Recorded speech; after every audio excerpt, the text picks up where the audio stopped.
Olá, pessoal! Seja muito bem-vindo. Vamos iniciar a nossa primeira aula da disciplina de Gestão de Vendas e Capital de Giro, com o tema Planejamento de Vendas. Bom, em empresas de pequeno porte, é muito comum uma administração de vendas baseada somente nas contingências. E aqui nós nos referimos aos fatos que vão acontecendo e que impactam na vida do negócio. Tudo bem?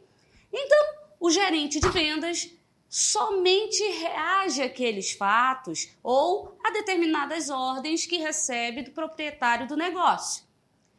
Quando as estruturas das empresas começam, então, a crescer, tomar corpo, expandir cargos, departamentos, aumentar os níveis gerenciais, é muito comum o estabelecimento aqui de normas, diretrizes para a condução daquele negócio. E, portanto, essas irão se materializar em missão, visão, políticas, objetivos e metas, estratégias e táticas. A missão, minha gente, é a razão de ser da empresa. A visão estabelece em linhas gerais aonde a empresa quer chegar em um determinado espaço de tempo. As políticas orientam como as pessoas dentro da organização devem agir em relação a determinadas situações.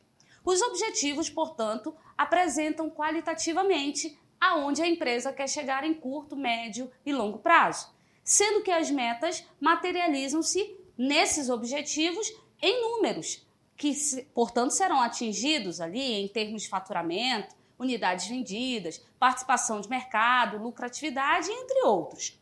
As estratégias e táticas orientam no seguinte sentido, de como fazer para se atingir os objetivos e metas ali previstos. Bom, vamos falar sobre motivação da força de vendas? E nesse sentido, é importante lembrarmos que o gerente de vendas, quando atuando em empresas, portanto, se estabelece ali algumas ou todas essas diretrizes, então, para observá-las e que irão conduzir os trabalhos. Estamos, então, falando de liderança, concorda? E liderança na área de vendas. Na prática, como é que isso irá funcionar? Alguns tipos de liderança, como a liderança carismática, podem nascer com a pessoa, mas também pode se originar em um processo de construção, em que o uso de determinadas técnicas resulta em um bom trabalho de liderança, portanto, um bom líder. Veja, tendo ou não nascido com o dom de liderar, o gerente de vendas precisa ser um líder, isto é, fazer com que o grupo que esteja sob seu comando haja voluntariamente no apoio e pratique as suas orientações. Aqui eu tenho um quadro demonstrativo sobre 3 tipos de liderança clássicos: liderança autocrática, liderança democrática e liderança livre. Eu quero chamar sua atenção, por exemplo, para essa análise que vamos fazer dos aspectos da liderança autocrática, da liderança democrática e da liderança livre. Veja, na autocrática nós utilizamos aqui o meio coercitivo. Utiliza-se mais a coerção e raramente a persuasão. Perceba que na liderança democrática nós usamos mais a persuasão e raramente a coerção. E na liderança livre, raramente se utiliza a persuasão e jamais a coerção. Percebeu diferenças entre os 3 tipos de liderança? Bom, o clima organizacional é um aspecto extremamente importante para a motivação da força de vendas. Ele está relacionado ao ambiente de trabalho encontrado pelos vendedores e o que eles percebem em termos de oportunidades, valor e recompensas pelo seu bom desempenho, pela sua labuta. Especialmente aqui é importante destacar sobre a forma como o superior, aquele superior imediato, normalmente o gerente de vendas, trata com os seus vendedores. O gerente deve ser, em momentos específicos, muitas vezes, além de patrão, companheiro, treinador, confessor. As cotas de vendas, portanto, estabelecem quanto vender de cada um dos produtos para serem realmente motivadoras. E elas precisam ser realistas, porque senão tudo desanda. Cotas de vendas muito baixas trazem desmotivação pela falta de desafio que representam. Já cotas altíssimas reduzem a motivação pela impossibilidade de serem atingidas. São aspectos que estão relacionados à motivação da força de vendas. Os incentivos positivos são utilizados para aumentar o esforço da equipe de vendas. Então, é sempre bom dar um feedback positivo para a equipe de vendas, né? Independente dos resultados. Eu tenho aqui um exemplo. Reuniões periódicas, convenções, concursos de vendas, tudo isso ajuda a empresa a manter sua equipe motivada para encarar os novos desafios que se apresentam pela frente e que podem, por vezes, ser bastante desafiadores. Enfim, para que tudo o que foi visto e falado aqui até o momento se concretize, é preciso que os vendedores em si recebam um feedback, como lhes falei anteriormente, sobre o seu trabalho. E isso pode acontecer através dos processos de avaliação. Agora, gente, vamos falar sobre o planejamento e a estrutura da força de vendas. Dois autores, Kotler e Keller, aqui eu irei lhes citar porque acho muito importante. As considerações deles em relação ao planejamento e estrutura de força de vendas é o seguinte: eles salientam que as empresas precisam considerar alguns pontos na configuração de sua equipe de vendas e elas podem fazer isso por meio do planejamento. Ora, os vendedores são, às vezes, o único elo das empresas com seus clientes e para muitos clientes, eles personificam a empresa. São, portanto, os vendedores que levam as informações para seus clientes e trazem informações sobre os clientes para a empresa. Veja, tem aqui um fluxo lógico que nos representa aqui os objetivos da força de vendas. Nós temos planejamento da força de vendas, portanto, em seguida, os objetivos da força de vendas que geram as estratégias, que originam-se aqui, então, as estratégias da força de vendas, a estrutura da força de vendas que será montada, o tamanho da força de vendas que é necessário e a remuneração da força de vendas.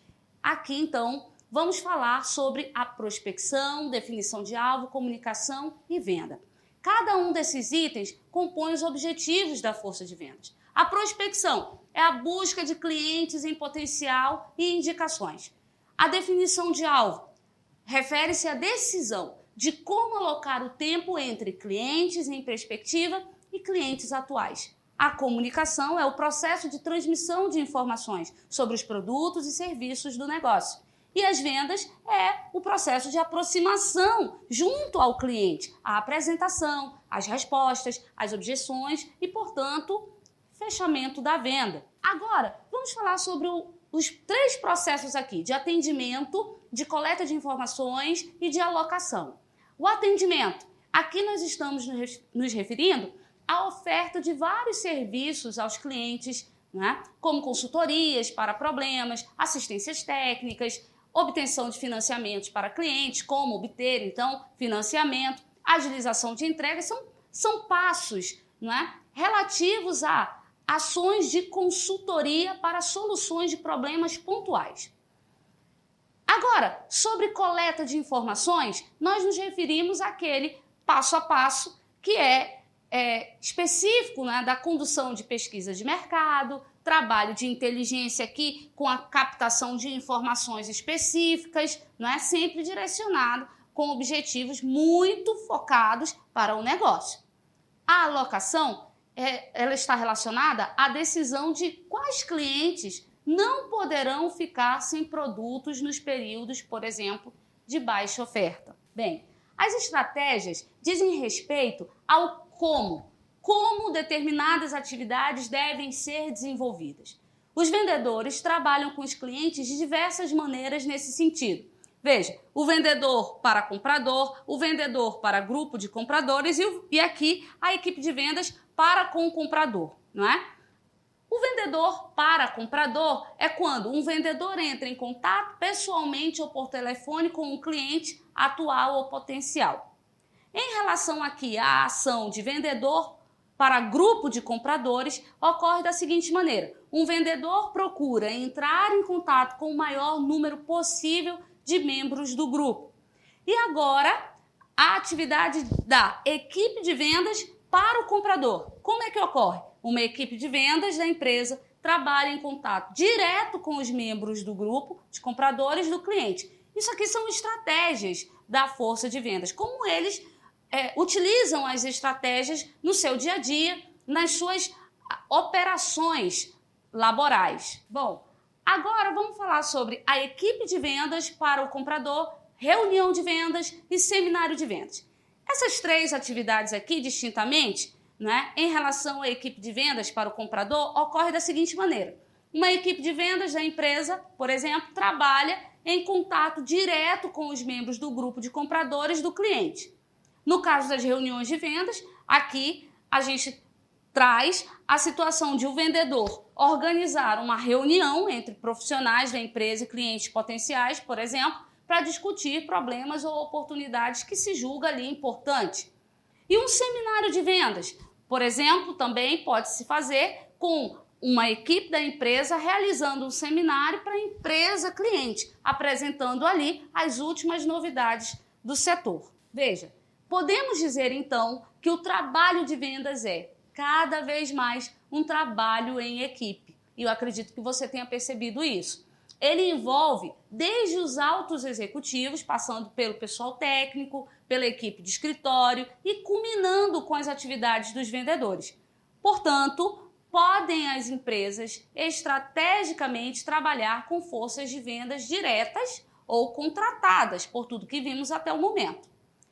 A força de venda direta, a direta, como a gente fala, é formada por profissionais da própria empresa, admitidos para este fim e, portanto, trabalham internamente, por telefone ou recebendo visitas de possíveis clientes e externamente fazendo visitas para prospectar vendas, né? Prospectar clientes. A força de vendas contratada é aquela formada por representantes comerciais, vendedores autônomos ou corretores que recebem comissões com base nas vendas. Agora, se formos estudar, por exemplo, a estrutura da força de vendas dividida por território, precisamos nos atentar no seguinte sentido. Cada profissional de vendas é designado para um território exclusivo. Essa estrutura de vendas tem suas vantagens. Em primeiro lugar, porque fornece uma definição clara das responsabilidades do vendedor. Em segundo, a responsabilidade territorial aumenta o incentivo do vendedor para cultivar negócios locais e ligações pessoais. Em terceiro, as despesas com viagens são relativamente pequenas, pois cada vendedor ali irá viajar dentro de uma pequena área. Agora, considerando a estrutura da força de venda por produto, alocando por produto, como é que se organiza a equipe? Aqui, a importância é dada àqueles vendedores que conhecem seus produtos, somada ao desenvolvimento de divisões, não é? De áreas como gerência, não é? Gerência dos produtos.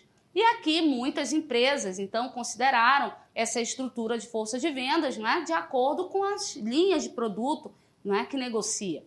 A especialização dos produtos justifica-se particularmente quando esses são tecnicamente complexos, pouco relacionados aqui entre si ou muito numerosos. Agora, a estrutura de força de vendas voltada por mercado é assim. As empresas muitas vezes especializam suas forças de vendas de acordo com um setor ou com um grupo de setores. Tudo bem? A vantagem da especialização de mercado é que cada força de vendas pode conhecer as necessidades específicas dos clientes, certo? A maior desvantagem, então, é que os clientes estão espalhados por todo o país, por todo lugar. E ali, então, irá se exigir muitas viagens para poder atender a esses tantos clientes. A estrutura da força de venda, agora, no formato combinado, é da seguinte maneira. Quando uma empresa vende uma grande variedade de produtos para muitos tipos de clientes, distribuídos ali em uma extensa área geográfica, ela quase sempre combina várias estruturas de força de vendas, dentre essas que nós vimos aqui. Os vendedores podem ser direcionados para território-produto, território-mercado, produto-mercado e assim por diante. Um profissional de vendas pode ter de se reportar, aí nesse caso, a mais de um gerente de linha ou de pessoal. Bom, pessoal, acredito que me fiz clara, espero que tenha gostado do que vimos até aqui e nos encontramos na nossa próxima aula. Tchau!